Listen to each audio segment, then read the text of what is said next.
Today on The Global African, we'll give an update on Egypt. We'll also examine issues facing the Black transgender community in the United States.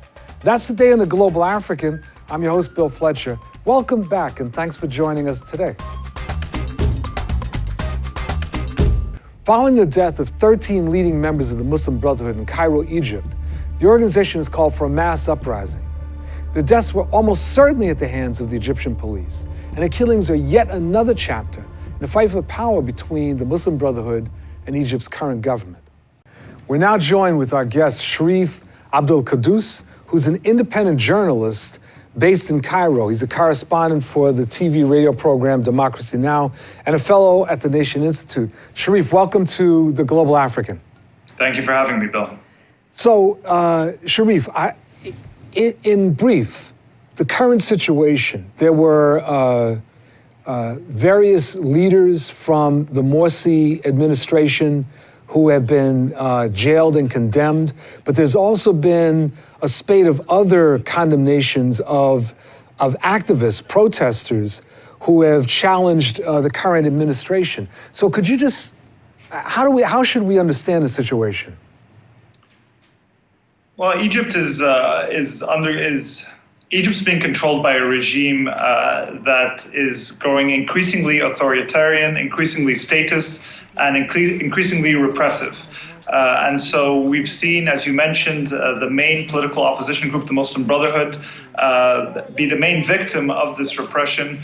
Its leadership is in jail, most of them convicted to lengthy prison sentences, many of them convicted to death. But not only its leadership, its middle ranks and the rank and file have also been rounded up and thrown in prison. Many of them have been killed. This targeting of opposition is not restricted only to non-Islamist voices. So we've seen any and all opposition voices, any and all dissenters to the current regime targeted. These include some of the revolutionary activists that were at the heart of the 2011 uprising that overthrew Mubarak. But also it includes journalists. The Committee to Protect Journalists recently put out a report saying that it's the highest number of journalists in prison in Egypt since it began keeping records in 1990. We've seen trade unionists thrown in prison, civil society activists, human rights advocates, LGBT, members of the LGBT community as well. In the past 2 months, we've seen a spate of forced disappearances of mostly young people who are picked up by usually plainclothes officers off the street and go missing for weeks, later turning up in some prison somewhere. And we've also seen this come with a whole host of laws that are being issued by decree. Egypt hasn't had a legislative parliament for the past 3 years. The Sisi regime has passed dozens of laws by decree, many of them very draconian, including a very notorious anti-protest law that effectively banned all demonstrations in Egypt, and this is by a regime that came to power largely on the back of public protest. They have delayed imposing a capital gains tax, a move that even the IMF was critical of because it places the cost of financial restructuring and cutting the deficit on the poor. They canceled a 5% surcharge on the highest earners just 9 months after it went into effect. At the same time, they're cutting fuel subsidies and devaluing the pound, and these put economic pressures on the poor majority. They're now considering a very, very draconian anti-terrorism law that would, in effect, put Egypt in a constant state of emergency. It includes very draconian amendments that would create a parallel judiciary, in effect, impose a minimum 2-year sentence for journalists who publish things that contradict the official state narrative. NGOs are being shut down, with at least 400 closed just this year alone, many of them belonging to the outlawed Muslim Brotherhood. The government accused groups like Amnesty International and Human Rights Watch of supporting terrorism for issuing critical reports. During the Morsi administration, despite the fact that he was elected, there appeared to be a fairly high level of repression that was going on under that administration against various social forces. Are we looking at a situation of chickens coming home to roost, or is this something different? Well, I think it's a little more complicated than that. The Muslim Brotherhood, during its brief time in power, made it very clear that it wasn't trying to really reform the state and reform state institutions and fulfill many of the goals that we can call were at the heart of the revolution, but rather was trying to be the new elite and have its part of the post-Mubarak cake, if you will. Mm-hmm. And we saw them really placate the army and the police, grant the army in the constitution that was written by a body dominated by its members, grant the army all of its privileges and give it its autonomy in the state. The Muslim Brotherhood didn't seek, or the Morsi government didn't seek to hold any of the police officials to account for the killing of hundreds of protesters. We saw them spurn a draft law that would have guaranteed the right to form independent unions. They criticized journalists and media critics and brought cases against them. I want to pick up on that issue about the intensity of the repression. First of all, in the mainstream media in the United States, you don't really get a sense of this intensity of the repression. But I was wondering whether the disintegration of Libya and the rise of the Islamic State have contributed to, I don't know how to put it, but a sort of tolerance of the repression going on in Egypt.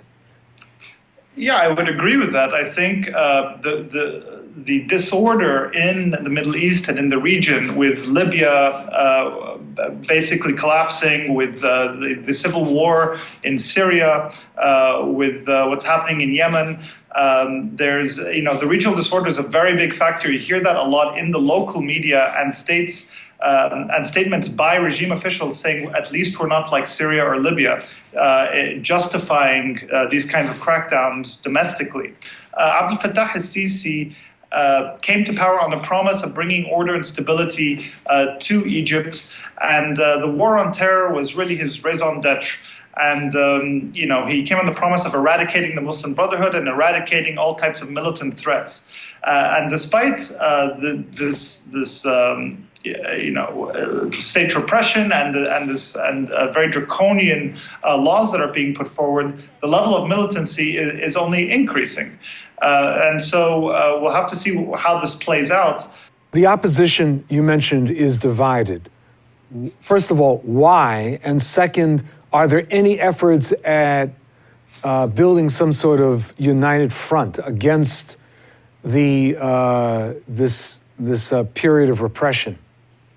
Well, when we discuss opposition, we have to realize that the opposition in Egypt includes the Muslim Brotherhood. The Muslim Brotherhood was the main opposition during the Mubarak era, the main political opposition. And they formed this alliance with liberal groups, with revolutionary activists for those 18 days that overthrew Mubarak, and they quickly split apart. So when I say it's divided, the main fault line is the divide between the Muslim Brotherhood and these liberal groups, and that won't be mended anytime soon. The liberal political groups hold the Muslim Brotherhood responsible for a disastrous year in office. Some of them hold them responsible for the rising militancy, seeing them as the grandfather of all jihadi groups in the region. And the Muslim Brotherhood will never forgive these liberal political parties for standing by the military, and many of them cheering and goading on a very bloody crackdown that left over 1,000 people killed, many of them innocent protesters of the Muslim Brotherhood. So that division will not easily be healed. There's also political infighting within the liberal political groups over questions regarding who's scrambling for different crumbs that the state is letting go. So things like the parliamentary elections law, how much do you support the crackdown against the Muslim Brotherhood and these sorts of things. The labor movement has really kept to its own demands and has not really branched out into political demands. So this is a problem with this fragmentation. Sharif, one final question. In the beginning, you mentioned in passing about the attacks that took place on the Sinai. Is the military actions that are going on in the Sinai, is that political? Is it secessionist? Is it related to the Muslim Brotherhood? Or is it something independent? Well, it's very hard to know exactly what's happening in the Sinai. The military has banned reporters from entering the area, so it's very hard to get independent information. The main jihadist group that is operating there is called Ansar Beit al-Maqdis, that used to focus largely on attacking the pipeline that exported gas from Egypt to Israel. Following the ouster of Mohammed Morsi in July of 2013, the insurgency in the Sinai really ramped up we saw an increasing number of attacks on police and military positions. And this group has, late last year, pledged allegiance to the Islamic State. The extent to which they get any real support militarily or financially from the main Islamic State group that has taken control of large parts of Iraq and Syria is questionable. This may just be more of an ideological alliance. However, this group has very heavy weaponry. They include man-pads, these kind of shoulder-mounted rockets that have brought down army helicopters in the past. They've staged very large-scale attacks, not only in Sinai, but also in the Delta and in Cairo itself. And they have been outwardly critical of the Muslim Brotherhood, blaming them for taking part in the democratic process that only brought this kind of disaster to Islamist groups in Egypt. So, but there is a real question that we have to look at right now. So, I mean, that group is largely based in the Sinai, and they have to stress that they have really focused their attacks on police and army forces, and have not really started targeting civilian infrastructure as far as we know. And that could be, if they begin doing that, that could be a very frightening escalation. Sharif Abdel Kouddous, thank you very, very much for spending the time with us. Thank you, Bill. And thank you for joining us for this segment of The Global African.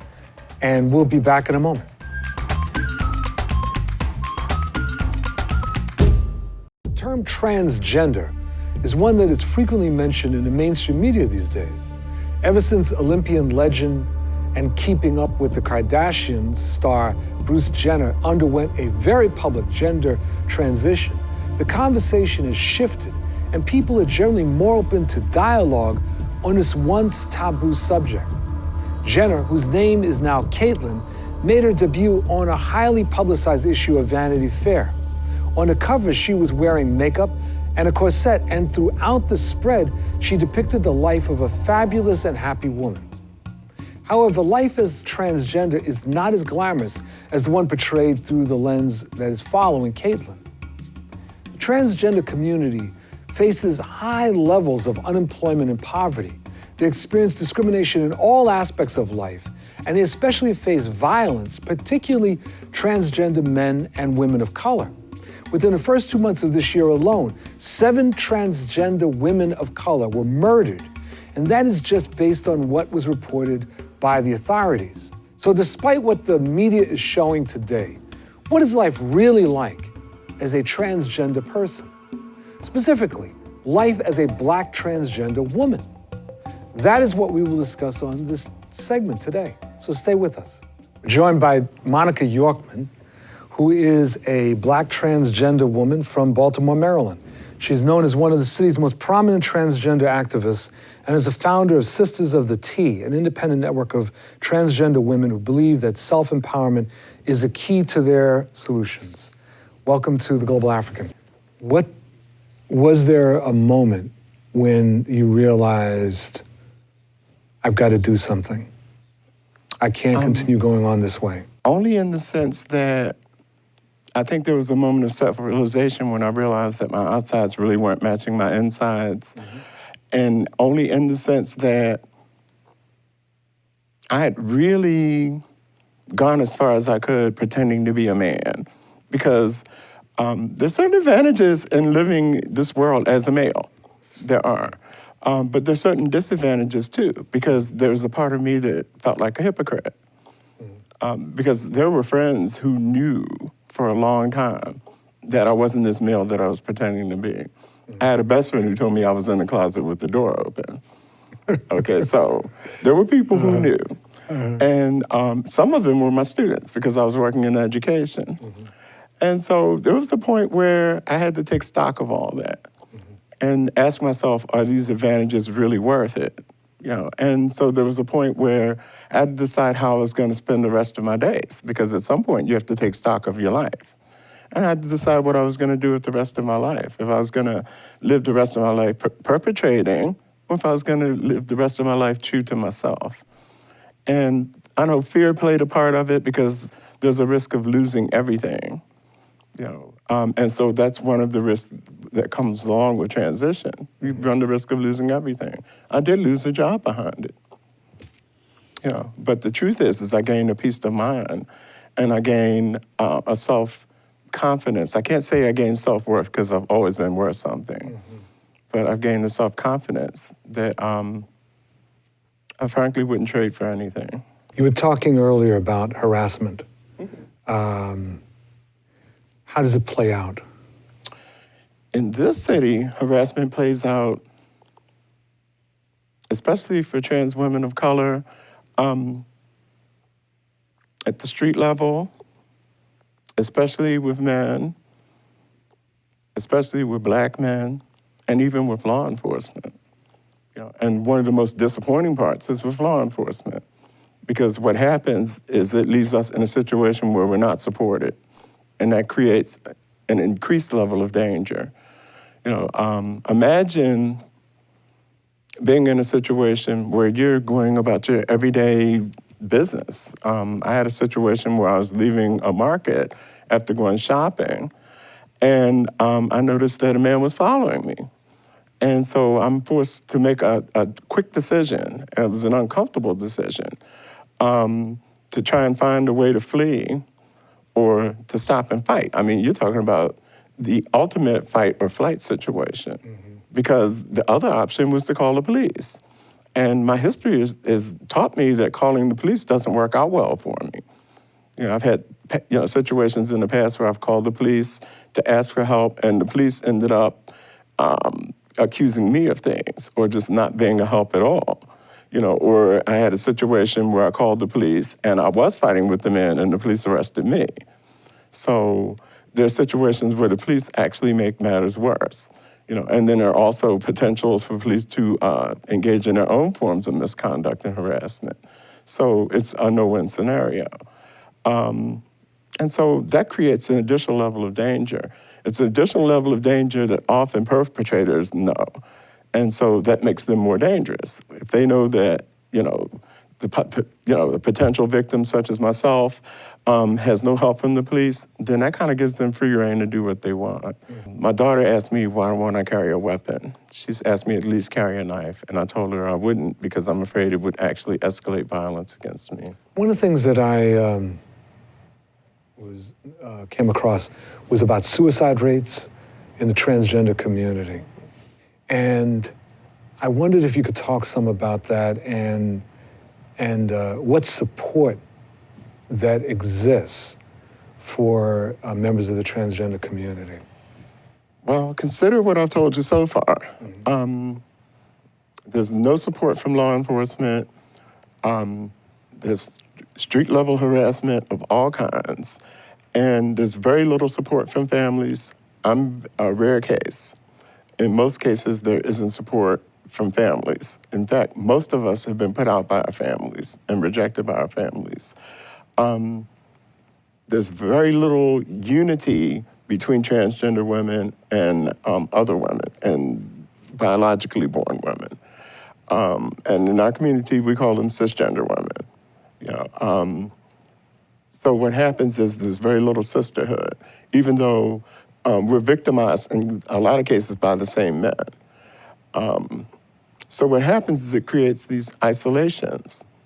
So you have a lot of transgender women who are isolated with very little support, no places to turn, lack of job opportunities, lack of housing opportunities, lack of mental health support, high rates of HIV, and little to do but to turn to the streets, and really not a whole lot of hope to get off the streets. And then, when we are victimized, we're portrayed as pariahs by the media. We're misgendered in the media. If you look at the recent case of Maya Hall was portrayed in the media as some sort of monster. One of the things that disturbed me most in that case was this is a person that, maybe was high and was on a drunken joyride on a government facility, but they spent one paragraph on that and then 4 paragraphs talking about this person being a prostitute and a drug addict. They weren't killed because they were a prostitute and a drug addict. They were killed because somebody thought that it was okay to kill them. And then with Freddie Gray, this person was a criminal as well, and they were killed, and there was an outpouring of outrage. So with odds like that stacked against us, sometimes it feels like the only way out is to take your own life. The other thing to know is this: the average lifespan for transgender women of color in the city is 29 to 35. So that's a contributing factor. To the age of 29 to 35? That is the average lifespan of transgender women of color in Baltimore. And what explains that? I mean, what are the main sources of death? Sexual violence, murder, sexual violence and murder mainly. Let me ask you one more question. Who educates the broader community? Until now, there haven't been a lot of other organizations besides ours. Until now, there have been a lot of organizations that are not trans organizations that have done this. And some have done an okay job, a lot of them have not. One of the things that we strive to do is to implement real changes. But more than implement real changes, we strive to get people to see that it's to their benefit to make the changes, to look for trans people to hire, and to seek out talented individuals. I'm pointing to myself. About 5 years ago, I wrote an article called Black Transgender Professionals in Maryland that I couldn't get published because I was at a round table with 10 Black transgender professionals that were from Baltimore. And we were looking at each other and wondering why nobody knew about us. 3 doctors, 2 professors, and 5 educators, and it was just like, okay, so we're all here. And when we look at the media only shows prostitutes and men in drag pretending to be trans, whipping off wigs and fighting. That's right. And so what the push is against the images that are being pumped out about who we supposedly are. So what we realized is the narrative is not going to change until we change it. So part of what my organization is about is changing that narrative. And so we're beginning to show up more in public. And it's surprising to people when they show up, when we show up and they go, you're an educator, you have a PhD, where were you? Where have you been? But then there's another side of it too that's very threatening. So when we come through the door and we're professionals and we're not the snapping girlfriend, it's very threatening. Indeed. So, sometimes they're glad to see us, sometimes they're not so glad to see us. Monica Yorkman, thank you very much. Appreciate it. You take care. Thank you. And thank you for joining us for this episode of The Global African. I'm your host, Bill Fletcher. We'll see you next time. Take care.